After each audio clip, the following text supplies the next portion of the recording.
Hello everyone, so welcome to Jaidev classes for JRF in political science. कैसे हैं आप सब friend? This is Meenakshi Singh और आज हम लोग डिस्कस करेंगे मोस्ट इम्पॉर्टेंट एमसीक्यूज। एक्सपेक्टेड नहीं, ये काफ़ी ज़्यादा इंपॉर्टेंट है। सो मैंने आप लोगों को एक क्वेश्चन दिया था होमवर्क के लिए और वो क्वेश्चन ये था कि कंसीडर करना है फॉलोइंग स्टेटमेंट को अबाउट आरटीआई एक्ट 2005।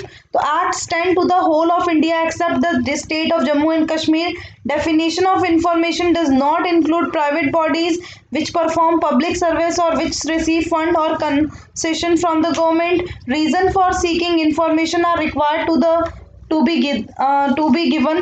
तो यहाँ पर आप देखोगे हिंदी में ये क्वेश्चन, आरटीआई अधिनियम 2005 के बारे में निम्नलिखित कथनों पर विचार करें। ठीक है, ये अधिनियम जम्मू और कश्मीर राज्य को छोड़कर पूरे भारत में फैला हुआ है। जानकारी की परिभाषा में निजी निकाय शामिल नहीं है। सार्वजनिक सेवाओं का प्रदर्शन करते हैं और सरकार से धन या रियायत प्राप्त करते हैं। जानकारी मांगने का कारण दिया जाना आवश्यक है। सो राइट आंसर यहाँ पर हो जाएगा ऑप्शन नंबर 1 एंड 2। देखिए जो एक्ट है वो एक्सटेंड किया गया है India except the state and Jammu Kashmir, ये पहले से रिलेटेड है तो इसीलिए डेफिनेशन अगर आप देखोगे इन्फॉर्मेशन की वो इंक्लूड नहीं करता प्राइवेट बॉडीज को, ये सिर्फ पब्लिक बॉडीज को करता है ना। ये पब्लिक बॉडीज को जैसे गवर्नमेंट से रिलेटेड कोई हमें एक तरह से इंफॉर्मेशन लेनी है, रीजन बताना जरूरी है, तो ये रॉन्ग हो जाएगा। ठीक है, नेक्स्ट क्वेश्चन है कि which of the following book is not authored by Karl Marx. तो कार्ल मार्क्स ने कौन सी बुक नहीं लिखी? German ideology, critique of the Gotha programme, Paris manuscript या फिर साइंस ऑफ लॉजिक।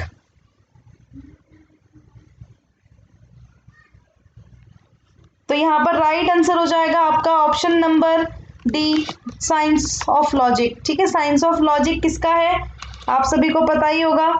जो साइंस ऑफ लॉजिक है बेसिकली किसका है, याद करो, वेरी गुड।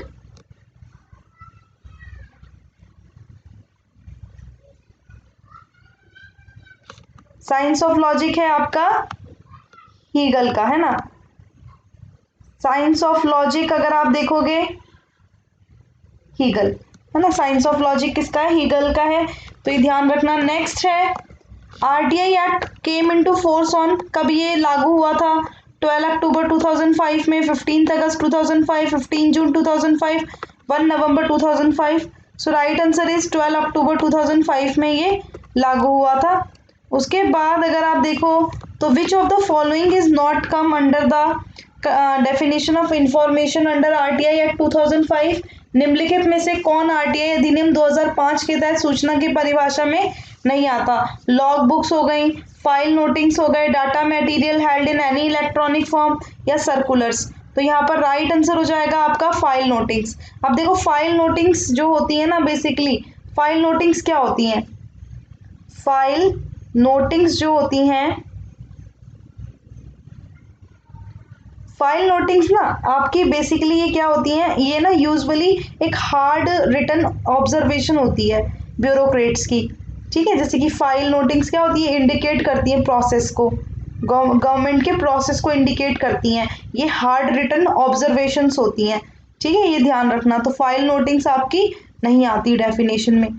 नेक्स्ट क्वेश्चन है आपका कि the officer designated by the public authorities in all administrative units or offices under it to provide information to the citizen requesting for information under the act is known as। तो अधिनियम के तहत जानकारी के लिए अनुरोध करने वाले नागरिकों को जानकारी प्रदान करने के लिए इसके तहत सभी प्रशासनिक इकाइयों या कार्यालयों में सार्वजनिक प्राधिकरण द्वारा नामित अधिकारी इस प्रकार है। तो अपीलेट अथॉरिटी आएंगे, चीफ इंफॉर्मेशन कमिश्नर आएंगे, पब्लिक इंफॉर्मेशन ऑफिसर आएंगे या फिर assistant public information officer.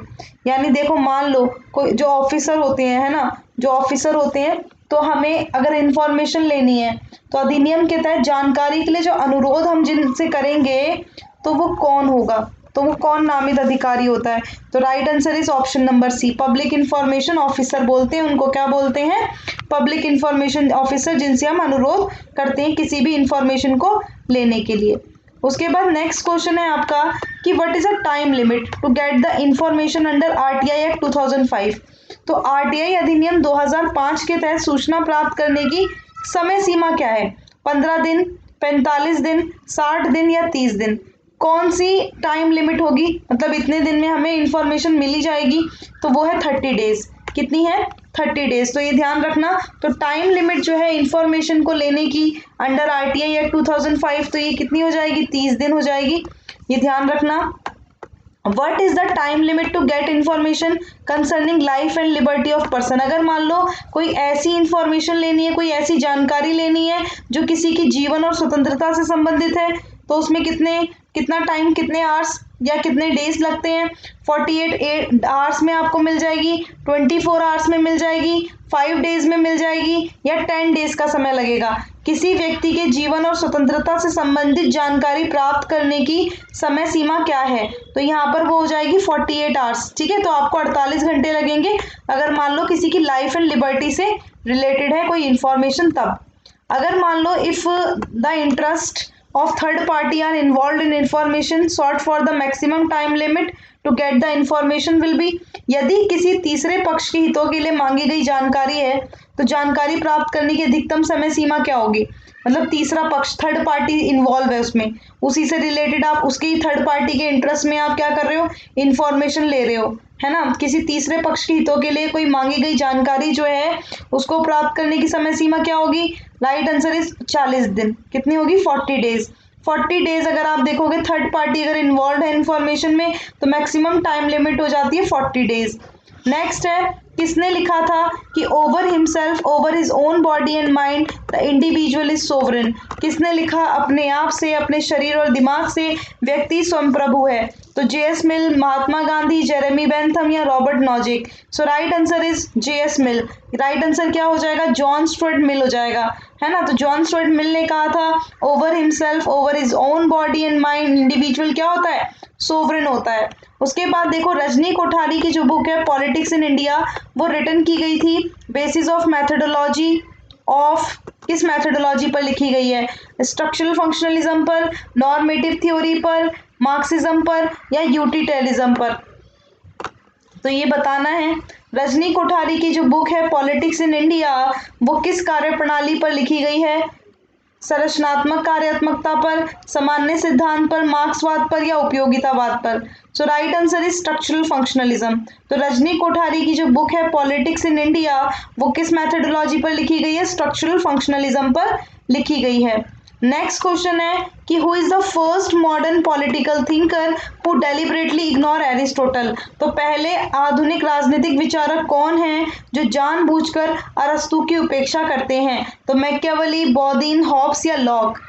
Right answer is option number C, Hobbes. ठीक है, हॉब्स क्या करते हैं, हॉब्स देखो हॉब्स ने सबसे पहले एरिस्टोटल को पढ़ा। ठीक है, तो एरिस्टोटल को हॉब्स पढ़ते हैं, आप सबको बताइए मॉल्सबरी का राक्षस कहा जाता है इन्हें, है ना, मॉल्सबरी का राक्षस। और इन्होंने पावर को बोला, पावर एक मैन की डिजायर होती है, वो पूरी जिंदगी पावर चाहता है ना। और ये पावर की जो डिजायर है वो एक व्यक्ति के डेथ पर खत्म होती है ना, ये चीज उन्होंने बोली थी। तो ये बाद में प्लेटो को पढ़ते हैं, तो प्लेटो से काफी ज्यादा प्रभावित होते हैं। ठीक है, लेकिन अगर आप देखो तो इनकी जो हॉब्स थे ना, हॉब्स ने जो डेलिबरेटली इग्नोर किया था वो किसको किया था, एरिस्टोटल को। मैच करना है आपको लिस्ट 1 लिस्ट 2 को, dictatorship of proletariat, communist party, hegemony और पोलिसेंट्रिज्म। एक से हो जाएगा आप लोगों का। देखो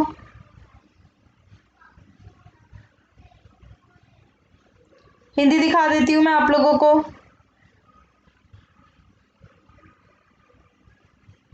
इसका right answer option number A हो जाएगा। देखो कैसे, हेजेमनी का ग्रामसी हो जाएगा, है ना। और ये जो डिक्टेटरशिप और प्रोलेटेरियन मार्क्स, कम्युनिस्ट पार्टी किसकी होगी, लेनिन की। और पॉलीसेंट्रिज्म टॉगलेटी का। चलो ये आप लोगों के लिए होमवर्क के लिए क्वेश्चन है, आप लोगों को इसको बताना है। लिस्ट 1 लिस्ट 2 यहाँ पर दिए हुए हैं। 20th सेंचुरी जैकोबिनिज्म है, वॉलेंट्री पॉवर्टी है, I was born a Hindu but will not die as one, और इंटीग्रेटेड थ्योरी ऑफ एवोल्यूशन है, गांधी और बिंदु अंबेडकर और एम एन रॉय। ऑप्शंस यहाँ पर आपको दिए हुए हैं, हिंदी में ये रहा। ठीक है, ध्यान से क्वेश्चन पढ़िएगा और आप लोगों को बताना है इसका राइट आंसर क्या होगा। इसके साथ साथ daily plus and special classes हो रही हैं अनअकैडमी पर, डिटेल कोर्स चल रहा है यूपीएचसीएससी पर, क्रैश कोर्स चल रहा है, स्पेशल क्लासेस हो रही हैं 4 PM। अगर अभी तक आपने हमारे टेलीग्राम चैनल को ज्वाइन नहीं किया है तो इस वीडियो के डिस्क्रिप्शन में टेलीग्राम चैनल का लिंक है, जल्दी से टेलीग्राम चैनल को ज्वाइन करिए। काफ़ी सारे वहाँ पर पीडीएफ्स हैं और काफ़ी सारे आप लोगों के लिए लिंक प्रोवाइड होते हैं, तो जो आप लोगों के लिए काफ़ी इंपॉर्टेंट है, ठीक है। इसके अलावा जो मेरी कोर्सेज चल रहे हैं आप सबको पता ही है, मेरी जो कोर्सेज हैं तो वो मैं आप लोगों को दिखा देती हूँ, ठीक है। ये रहे मेरे कोर्सेज। अगर आप यूपीएचसीएससी परीक्षा की तैयारी कर रहे हैं और क्रैश कोर्स भी चल रहा है 45 डेज का, ठीक है। प्राइस हाइक जो है 3 मंथ और 1 मंथ का सब्सक्रिप्शन आप ले सकते हो। यूज़ करना मेरा referral code Meenakshi live, get 10% discount. Special classes हो रही हैं, रिवीजन सीरीज चल रही है एमसीक्यूज पर, ये 4 PM होती है। मॉक टेस्ट चल रहा है पॉलिटिकल साइंस पर, ये होता है संडे और वेडनेसडे। तो संडे कल आप लोग देखोगे, कल मेरा 9 PM टेस्ट है बच्चों का, ठीक है, WPT का, तो आप लोग भी आ सकते हैं। इसके साथ साथ प्लस सब्सक्रिप्शन जो है, अच्छा आज ही है, ठीक है, आज शाम में 9 PM, ठीक है, संडे को 9 PM आप देखो, आज शाम को 9 PM क्या है, टेस्ट है, तो ज़रूर आइएगा। आप लोग प्लस सब्सक्रिप्शन और आइकॉनिक सब्सक्रिप्शन ले सकते हो। यूज़ करना मीनाक्षी लाइव, गेट 10% डिस्काउंट, और मीनाक्षी लाइव आप लोगों को यूज़ करना है। Thank you and thanks for watching. Bye bye to all, thank you.